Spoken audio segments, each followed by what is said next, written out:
The Trump administration launched an online portal today to begin the process of issuing refunds to businesses impacted by tariffs deemed illegal by the Supreme Court. Some businesses have already reported issues with the system. So these refunds will be issued by U.S. Customs or Border Patrol to businesses who apply online through this portal known as CAPE. Businesses who get approved will likely get the refunds within 60 to 90 days of applying, but could take longer if there are snags with the paperwork. The portal is only for businesses to request funds, not individual consumers. As of April 9th, more than 56,000 U.S. importers have registered, according to CBP. But we're hearing about some glitches in the portal. The CEO of educational toy company Learning Resources, who we've been talking to throughout this whole tariff journey, told CBS News he got an error message when the company tried to file its claim. And the co-founder of baby products company Busy Baby, we've also been talking to her throughout this whole thing, told CBS she spent more than 4 hours on hold with CBP trying to solve a duplicate tax ID error, meaning her account on the portal was incorrectly linked to someone else's. The government could owe businesses up to $175 billion after the Supreme Court ruled in February the president had issued the tariffs illegally under the International Emergency Economic Powers Act. So here to break it all down is CBS News MoneyWatch reporter Megan Cerullo. And you can just imagine that these businesses have already been so frustrated with trying to pivot because of the tariffs. And now to get these refunds, they're having to kind of run through this red tape. So what businesses are eligible? They were hoping this would go more smoothly than it has.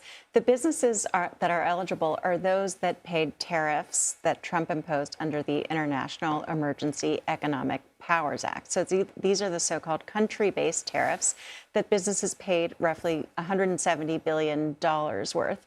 And the CAPE portal, in its initial phase, the first tranche of tariffs that are eligible for refunds are those that are estimated or unliquidated in customs speak, and those that have only been finalized within the past 80 days.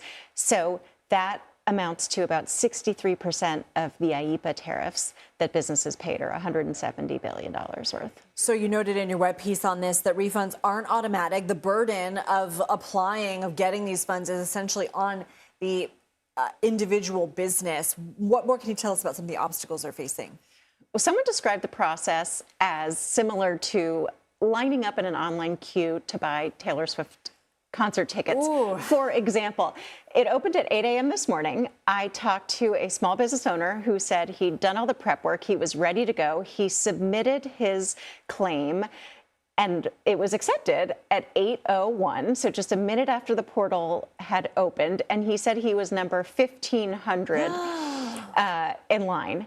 That gives you a sense of how much traffic this site saw on its first day. So even by 9 a.m., I talked to another business owner who said that their claim was rejected because the site couldn't process all the entries it was receiving, and this person was instructed to try back later. So that gives you a sense of some of the difficulties that business owners have had in just applying to request refunds from the government. All right, Megan Cerullo, we know you'll stay on it. Thank you. Thanks, Lindsay.